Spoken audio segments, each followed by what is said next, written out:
Hi friends, this is Harry. Cinema bus அப்டேட்டில் ஒரு தாறுமாறான ஒரு அப்டேட்டோட வந்திருக்குங்க. விஷ்ணு விஷால் அவர்கள் பற்றினாக்கா இப்போ இன்டர்வியூ கொடுக்க ஆரம்பிச்சிருக்காரு. ஸோ லால் சலாம் படத்தோடைய ப்ரொமோஷன் ஆக்டிவிட்டீஸில் வந்து ஈடுபட ஆரம்பிச்சிருக்காங்க. அதில் முதல் கட்டமாக இப்போ விஷ்ணு விஷால் அவர்கள் வந்து பல யூடியூப் சேனலுக்கு வந்து பேட்டி கொடுக்க ஆரம்பிச்சிருக்காரு தான் சொல்லணும்.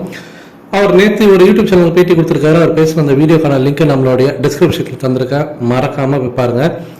அப்படி என்ன அவர் பேசியிருக்காரு லால் சலாம் சம்மந்தமாக அப்படின்னும் போது, லால் சலாமை தாண்டி ரஜினி சாரை பற்றி சூப்பராக பேசியிருக்காரு. ரஜினி சாருடைய எந்த அளவுக்கு அவர் வந்து ஒரு தீவிரமான ரசிகராக இருந்திருக்காரு அப்படின்றதுலாம் ஒரு சில கலெக்டிவ் இன்ஃபர்மேஷன் அவர் சொல்லும் போது நமக்கே வந்து கூஸ் பம்ஸாக தான் இருக்கு. இன்னொன்று, ரஜினி சாருக்கு ஒரு மிகப்பெரிய ஹேட்ஸ் ஆஃப் அப்படின்றதான் அவர் சொல்லியே ஆரம்பிச்சிருக்காரு. ஏன் அப்படி அவர் சொன்னார் அப்படின்னு பார்க்கும்போது, இந்த ஒரு சப்ஜெக்ட் நான் வந்து ஆடியோ லான்ச்சில் சொன்ன மாதிரி தான், கண்டிப்பா இந்த ஒரு சப்ஜெக்ட், அதுவும் குறிப்பா ரஜினி சார் பண்ண அந்த ஒரு ரோலை பண்றதுக்கு கட்ஸ் இருந்தா மட்டும்தாங்க முடியும். அதை ரஜினி சார் எடுத்து பண்ணதுல ஒரு ரஜினி சாரோட ரசிகனா எனக்கு மிகப்பெரிய ஒரு பெருமையா இருக்கு. ஹேட்ஸ் ஆஃப் சார் சொல்லிட்டு மீண்டும் பத்திராக கூஸ் பம்ப்ஸ் எகிற விட்டுருக்காரு.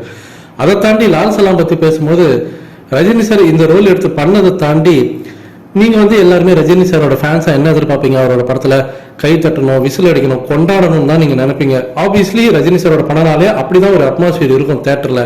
அது எல்லாமே இந்த படத்துல அளவா கரெக்டா நீட்டா வச்சிருக்காங்க அவருடைய மகள்.